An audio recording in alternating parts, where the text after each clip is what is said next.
Hello and welcome back. This is Jennifer McGuire. Today I am going to use more of the new Simon Says stamp release to share some more ideas and also share with you some ideas for cut it up techniques.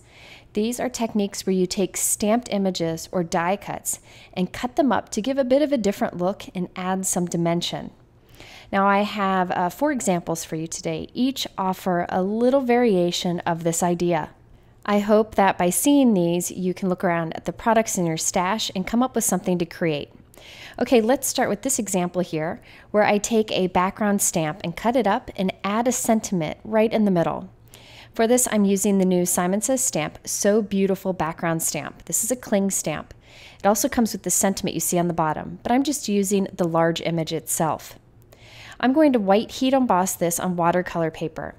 I'm using my MISTI stamping tool because I plan to stamp too, but you definitely don't need a stamping tool for this. I have Tim Holtz watercolor paper in there. Any watercolor paper would work for this. In fact, there are some that work better with the markers that I'm using today, but I like the Tim Holtz watercolor paper because it's bright white, and that's what's most important to me. I'm stamping this image with VersaMark Ink, and then I'll add white embossing powder and heat set it. And I'm going to do that on 2 pieces, so I'll have 2 backgrounds exactly the same. You won't be able to see it, but there is a white heat embossed image on the white. Next, I'm taking my sentiment, which is the Simon Says stamp CZ design with Sympathy. I like this die set because it's a great size, and the shadow die is included with the set. And I'm going to use both for today's card. Next, I need to do a little bit of planning. You can see here on the card, I cut up my background into 4 pieces, cut a window for my sentiment using the shadow die, and the sentiment is floating there in the middle. So I need to plan out my card. I have a piece of cardstock here that is 5 inches by 5 inches, and I'm kind of planning where everything will go. I love making square cards. I have a square die here from Waffle flower, and it's a little bit bigger than 2 by 2 inches. I'm going to cut 4 pieces from my background with this die, and that sentiment will float in the middle. So I'm just kind of planning out if there's going to be enough room, and it turns out it works just perfectly. You could also cut your pieces instead of using a square die if you don't have one. Okay, so now I have my heat embossed backgrounds that we created earlier, and I'm kind of tilting it in the light to find an area that I want to cut out. So I'm going to cut a square out of this bottom right portion. I thought there were some pretty flowers there, so I'm going to cut from there first. After I cut out that square, I'll move my die to another area I like on that background. I'm trying to make each of these squares have a different floral pattern on them. So they look like they were each cut from a different stamp, but actually it was one stamp just cut up differently. Cutting up stamped images like this gives a stamp a new look. So now I have 4 different white heat embossed squares that are watercolor paper. Now you could do any kind of coloring that you want on these. I decided to use my Karin Brushmarkers. These are watercolor brush markers that have beautiful colors, and there are some artists out there who do amazing work with these. I am really enjoying these markers. I've used them in a video before, but I'll tell you, I am no expert by any means. I will link below to Christina Werner and Lydia over at Understand Blue and Debbie Hughes. They all do great, incredible watercolor. So if you want to learn how to do it right and do it well, visit their YouTube videos. I'm just doing some quick watercolor here. For me, watercolor is about getting soft color down as fast as possible. Coloring is not my favorite aspect of card making, but it's part of the process. So I just do the best I can. Now what I'm doing is scribbling some of the marker onto my glass work surface and then using a wet brush, not too wet, it's pretty dry actually, just kind of damp, and pick up that color and bring it to my paper. You can also put a little bit of color right onto your paper, as you saw me do there, and bring a wet brush to that to blend it out or to kind of spread the color around. There are many ways you can use these wonderful markers, and I'll try to use them again in a video soon. But really, any kind of coloring medium would work for this. I just wanted to show you what I decided to do today, and it gives nice, vibrant color, but not too bold like I would get if I were doing Copic coloring. The white heat embossing on there will stand out when we're done, so we'll have a white outline image, which I think is nice when you have a lot of watercoloring on a background and I want my sentiment to really stand out in the middle. Once I was done with doing all of the flowers and leaves, I am using a blue of the brush marker, scribbling that directly onto my glass work surface, picking up some of that color with a wet brush, and then bringing that in to watercolor the background here. You'll notice I am far from perfect with this watercolor, but I just wanted a kind of sketchy watercolor look that I felt went well with the stamp that I chose to use. So don't feel pressured to do this incredible watercolor that many of these artists can do out there. Just do whatever level of coloring you feel comfortable with. If you want to get really good at watercolor, that's awesome. You can take classes and learn how to do it even better than you already do. But for me, I'm happy with just playing and then coming up with results I can incorporate to my cards. So just do whatever is comfortable with you. So there I have my 4 squares, and I am gluing them down onto a piece of typing paper or printer paper. Any kind of thin paper would work here. I just want them to be held together while we die cut this With Sympathy sentiment. So this is the shadow die of the With Sympathy. And notice how all my squares are spaced a little bit apart, and this is right in the center. I'm going to tape it down, run that through my die cut machine, and that die will cut through all 4 of those pieces. Now, I'm not keeping that thin printer paper on the back. That was just to hold them together as we die cut. Now I can put my little puzzle back together, and you'll see how I have these 4 squares with a little gap between, and then the opening for the With Sympathy sentiment. So I used my Simon Says Stamp holographic cardstock. This is an assortment pack. There's a bunch in here. I use this one that's a little more subtle. It has like this stripy look to it. And I die cut With Sympathy 3 times from white cardstock, and then once from that holographic cardstock. And I glued them together for that dimensional piece. Now I'm putting foam adhesive on the back of those watercolor squares. Now this isn't the most time and cost-effective method, but I have a lot of these foam squares left over and I wanted to use them. I feel like adding dimension behind these pieces really helps to make the cut it up technique stand out on this card. So I did foam adhesive on the back of each of the pieces and started by gluing the bottom 2 pieces on the bottom corner of a 5" by 5" piece of white cardstock. Now I have a little nook there to put my sympathy word. So you'll see how this fits in there nicely with a little white gap around it because we used the shadow die to cut from the watercolor pieces. Then I can also add the other 2 pieces right on the top portion of this card panel. Once I have those adhered along with the word with, I'm going to use my trimmer just to trim off the excess. This ends up being a little bit smaller than 5 by 5. Now at this point, I felt like the With Sympathy did not stand out enough against that colorful background. I could have left it as is, but I decided I wanted it to be a little bit darker. So I'm just putting glue directly onto that top holographic die cut that we have and adding a dark gray cardstock die cut. This is a dark gray shimmer cardstock that I found in my scrap drawer, but I felt like the dark gray was a nice alternative to black. It's a little bit softer but stands out more. Now I'm using my Tonic Aqua Shimmer pen to add a little bit of shimmer to all of the colored flowers in the background. Be careful because this will reactivate the color and start to blend, so you just want to wipe the tip off of your brush before moving from color to color. So here's a look at the completed card. I added everything to a 5 by 5" white square note card. You can see the shimmer in the background and that dark gray sentiment with a little shimmer to it. And I'll show you how to create that on your own a little later in this video.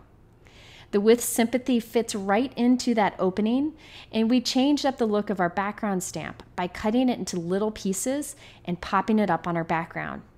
So just look at your stamps and think about how you can cut them up and rearrange them for a different look. Okay, my next example shows how to create a background with hexagons. These are all die cut and arranged together. You could do this same card design using any shape. You could do circles, squares, rectangles, and just use any sentiments you have. But I decided to use the Simon Says Stamp new line of hexagon products. We have the center cut hexagon floral background on the left. I'm not using that today, but I used it in my last video and I just wanted to show it to you again. The inside comes out so you can add a sentiment to the center. And that's where the hexagon greeting set to the right comes into play. I'm going to be using that today, along with that coordinating hexagon die there in the center. Now these sentiments go with that hexagon die, but I'm also going to use some that don't. Let me share a trick with you to stamp all of these sentiments at once. I have my stamp set with all the stamps attached to the plastic sheet. I'm going to tape this into my MISTI so I can use them as one giant stamp. So I have some purple tape here and I'm just going to tape along the sides. This is just a quick way to hold it in place and I can reuse this tape later. Now I can ink up all of these images at once and stamp them all at once. This is a nice time saver because I can go ahead and stamp more greetings than I need, so I'll have them ready for future projects. So I use my anti-static powder tool and VersaMark ink, and then I'll add white embossing powder and heat set it. So I have all of these sentiments white heat embossed all at once. In addition to some of the sentiments from this, I wanted to use some others for my card, so I'm using the Simon Says Stamp Greeting Mix 2 stamp set. This is a large 6x8 stamp set with pretty much any occasion you could possibly want, along with some unique ones.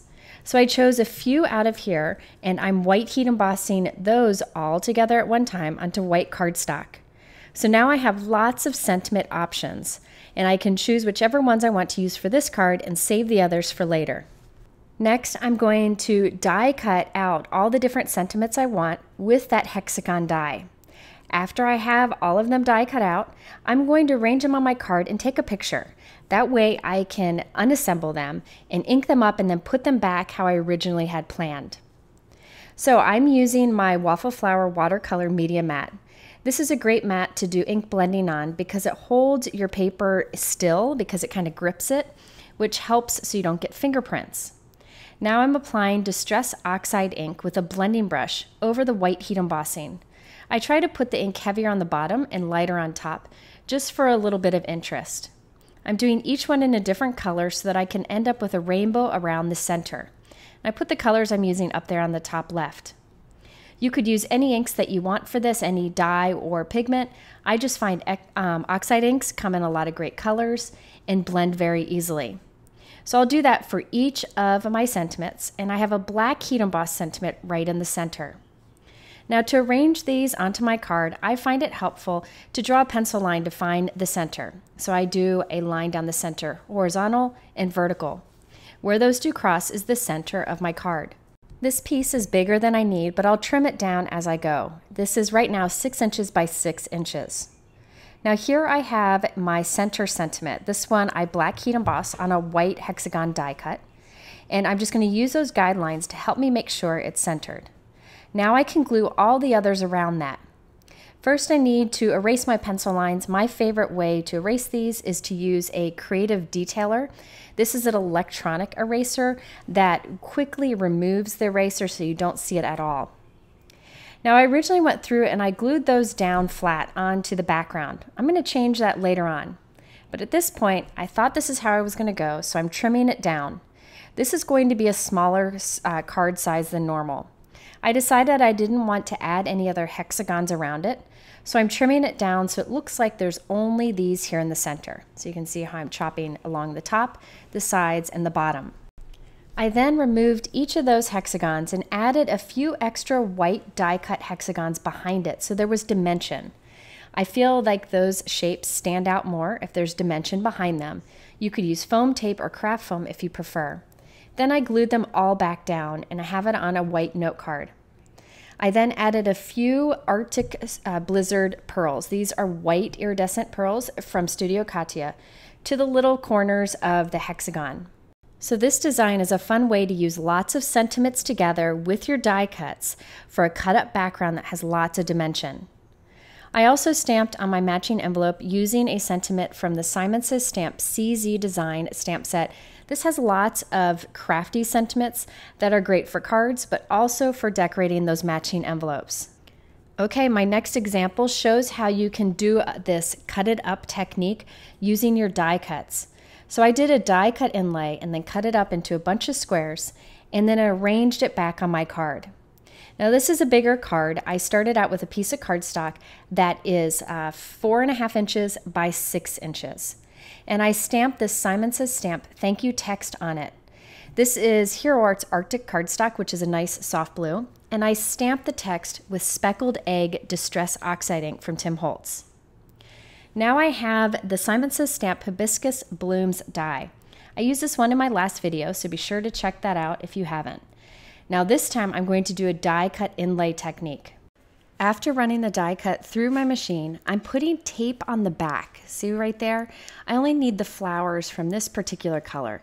That will hold all the flower pieces together and in place. So I'll do that again with green, but this time I'll put tape on the back of the areas with the leaves. That way all the leaf pieces stay together, which is really helpful when you're assembling an inlay technique. So what I try to do is keep the paper in the die and carefully flip it over. Add the tape and then slide the die off. So you'll see me do that here. This is a really helpful tip. I also cut the flower from yellow. I only needed the center from this. And I cut it from white cardstock and then that holographic silver cardstock that you see here. This will be kind of the frame that will make this card a little more special. Okay, now I'm going to add a little more color to the different color cardstock pieces before we do our inlay. Here I'm using a blending brush and Distress Oxide ink in the Abandoned Coral, and I put that just towards the center of the flower. I'm going to put a little bit of the darker green Mowed Lawn Distress Oxide ink towards the base of my leaves. And then I did Gathered Twigs Brown onto the yellow center just to make it a bit darker. By simply adding this bit of ink to these pieces, it adds a look of depth and saves a lot of time from coloring. Okay, so now I'm using E6000 spray adhesive to add this white intricate die cut to my background. You could use any adhesive here. I only use spray adhesives if it's very intricate. Don't really like to use sprays, but for things like this, it's a big time saver. So I'm just going to put something heavy on it while it dries. Now we can do the fun inlay technique, which I really enjoy doing. I'm using a little bit of Gina K Connect liquid adhesive and putting it into the open area of the flower and then popping in the piece right on top of that. I've done many different die cut inlay technique videos in the past. You could build up the outline frame afterwards to give it a stained glass look. There are many things you can do. But today I'm just sticking with a simple inlay because I do plan to cut up these pieces and I don't want too many layers to have to cut through. You can see that by having the tape on the back, it's easy to grab the pieces I need and not have to go searching for them. Okay, so once I was done, I put spray adhesive on the back of the holographic die cut, and I'm going to put that right on top of the white. I could have done this directly on the cardstock and done the inlay, but this makes that frame stand up a little bit more, and it keeps my holographic cardstock nice and clean. Next, you want to give this some time to dry. Trust me on this, this is my second attempt. The first time, I cut it before letting all the liquid adhesive and spray adhesives dry, and I ruined the panel. Just give it about 15 minutes, and then we can start cutting up the background to do this cool cut it up look. For this, I'm just going to use my trimmer to cut the pieces. You could use a die if you prefer. Now this was 4.5 inches by 6 inches to start. I'm going to cut 2 vertical cuts that are 1.5 inches apart. I then am going to put the pieces kind of back together right next to each other in my trimmer. You don't have to do this, you could do each piece separately, but this just saves me some time. And I'm again going to cut at 1.5 inches. So I will have, in the end, all of these cut to 1.5 inch squares. But you don't have to do squares. You could do rectangles. You could make each piece a different width. You could cut at a diagonal and do stripes, whatever you want. But for this example, I wanted to cut it into a bunch of squares on the background that we can rearrange with a little space in between. Now, as I have mentioned before, I feel this cut it up technique is even more impactful if you put dimension behind the pieces. So I'm putting additional layers of cardstock behind each of my squares.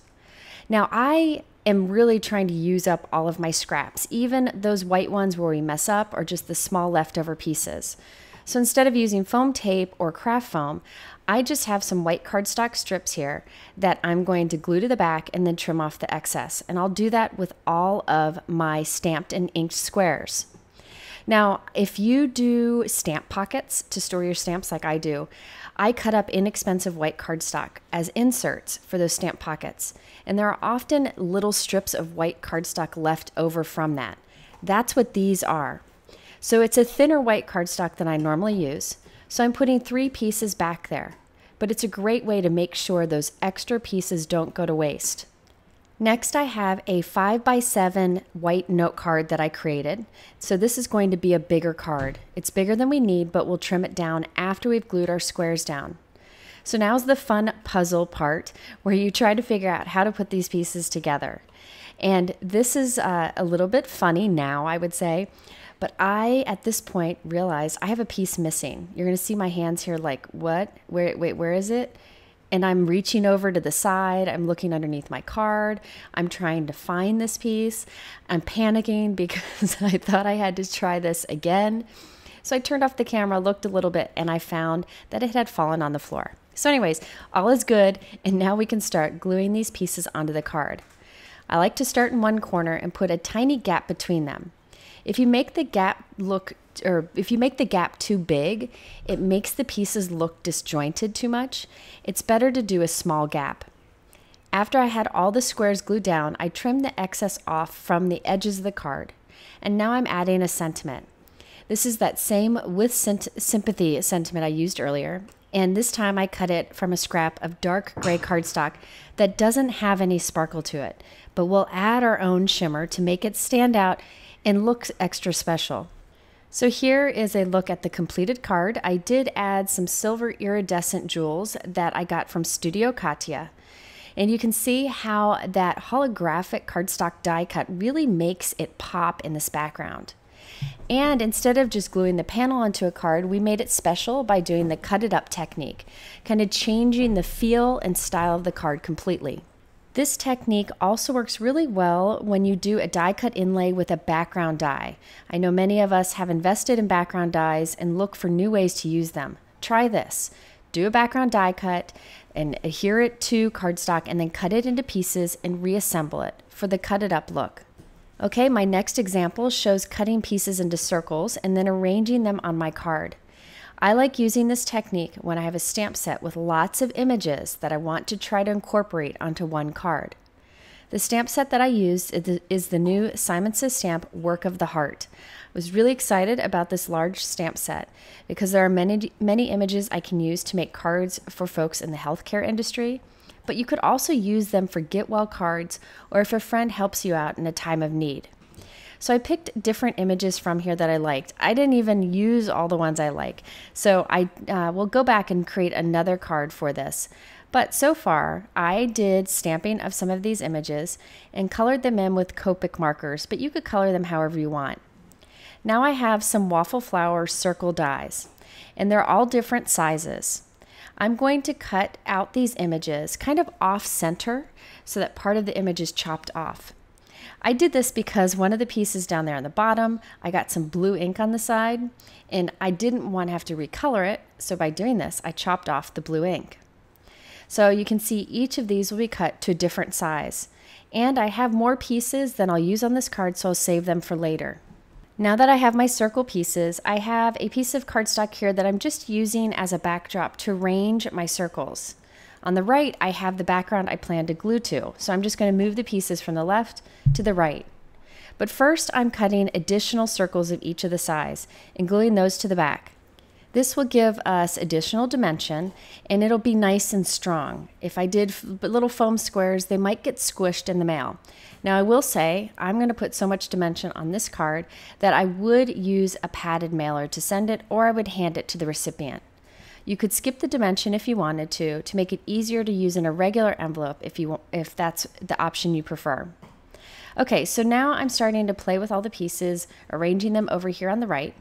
And then once we're happy, I'm going to start gluing them down. So I like to use strong liquid adhesive for this. Gina K Connect is my favorite. That way I can put the piece down and kind of wiggle it into the right position, move it around, and then leave it there to dry, and it will hold tight. I then added this blue piece, which is 4 by 5 1/4, onto a top folding white note card. You can see I still have a few pieces I haven't colored yet. Those were additional small stamped images that I put on small circles to fill in the little spaces. So here you can see the idea of taking a bunch of different images that you like, stamping them onto small die cut circles or squares or any shape you want, and then arranging them in a playful way. You could also do this with a variety of small die cuts, or you can do a large background stamp, die cut a bunch of circles from it, and then arrange them like this for a completely different look. So there you have some ideas of cutting up your backgrounds or your stamping and rearranging them in a different way. I hope you'll look through your stash and see what you have to try this technique, because it's one that works with a lot of different products. If you are interested in what I featured today, though, you can check that out in my YouTube description below, along with the artists that I mentioned. And you can head over to my blog to find much more information. In the middle here, I do have a couple other videos that are related that I think you might find interesting or helpful. I hope you have a wonderful weekend. Please stay healthy, and we'll see you again very soon.